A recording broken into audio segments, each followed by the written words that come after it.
ಎಲ್ಲ ಪಾರ್ಟಿಲಿ ಇರುತ್ತೆ ಅನ್ನುವಂಥ ನಾಯಕರುಗಳು ಒಂದು ಸಲ ನಿಮ್ಮ ಪಕ್ಷದ ಸಾಮಾನ್ಯ ಕಾರ್ಯಕರ್ತರನ್ನು ಮಾತಾಡಿಸಿ ನೋಡಬೇಕು.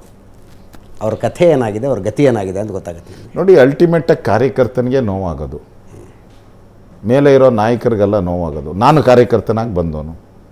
ನಾನು 1975ನೇ ಇಸ್ವಿಯಲ್ಲಿ ಎಮರ್ಜೆನ್ಸಿ ಇದ್ದಾಗ ನಾನು ಜೈಲಿಗೆ ಹೋಗಿ ಬಂದೆ. ನನಗೆ ಗೊತ್ತಿದೆ 77ನೇ ಇಸ್ವಿಯಲ್ಲಿ ನಾನು ಮನೆ ಬಿಟ್ಟು ಓಡೋಗ್ಬಿಟ್ಟಿದ್ದೆ. ಗೆಲ್ಲಲ್ಲ, ನಮ್ಮ ಇಲ್ಲಿ ಜನತಾ ಪಾರ್ಟಿ ಗೆಲ್ಲಲ್ಲ ಅಂತ ಮನೆ ಬಿಟ್ಟು ಓಡೋಗ್ಬಿಟ್ಟಿದ್ದೆ. ಇದ್ದರೆ ನನ್ನ ಅರೆಸ್ಟ್ ಮಾಡಿ ಜೈಲಿಗೆ ಆಗ್ತಾಯಿದ್ರು ಇಲ್ಲಿ ಈ ಸರ್ಕಾರ. ಕಾರ್ಯಕರ್ತರ ನೋವು ಅನ್ನೋದು ಏನು ಗೊತ್ತಾಯಿದೆ. ಇಂಥ ಸಂದರ್ಭದಲ್ಲಿ ಪಾರ್ಟಿ ಒಗ್ಗಟ್ಟಾಗಿ ಇದ್ದು ನಮ್ಮ ಕಾರ್ಯಕರ್ತರಿಗೆ ಒಂದು ಮೆಸೇಜ್ ಕೊಡಬೇಕು ನಾವು. ಆ ಮೆಸೇಜ್ ಹೋಗಿಲ್ಲ ಅನ್ನೋದೇ ಕಾರ್ಯಕರ್ತರಿಗೆ ನೋವಾಗ್ತಾ ಇರೋದು. ಅದನ್ನು ಸರಿ ಮಾಡ್ಕೊಂಡು ಹೋಗುವಂಥದ್ದು ಎಲ್ಲರೂ ಕೂಡ ನನ್ನೂ ಸೇರಿ ಯಾರ್ಯಾರು ಲೀಡರ್ಗಳು ಅಂತ ಅನ್ಸ್ಕೊಂಡಿದ್ದೀರೋ ಅವರೆಲ್ಲರ ಜವಾಬ್ದಾರಿನೂ ಇದೆ. ಕಾರ್ಯಕರ್ತರ ಮುಖ ನೋಡಿ ಒಂದು ಸರಿ ಅವ್ರಿಗೆ ನೋವಾಗ್ದಂಗೆ ನಡ್ಕೊಬೇಕು ಅನ್ನೋ ಒಂದು ಮನಸ್ಥಿತಿ ಹೃದಯದಲ್ಲಿ ಬಂದರೆ ಎಲ್ಲ ಸರಿ ಹೋಗ್ತದೆ.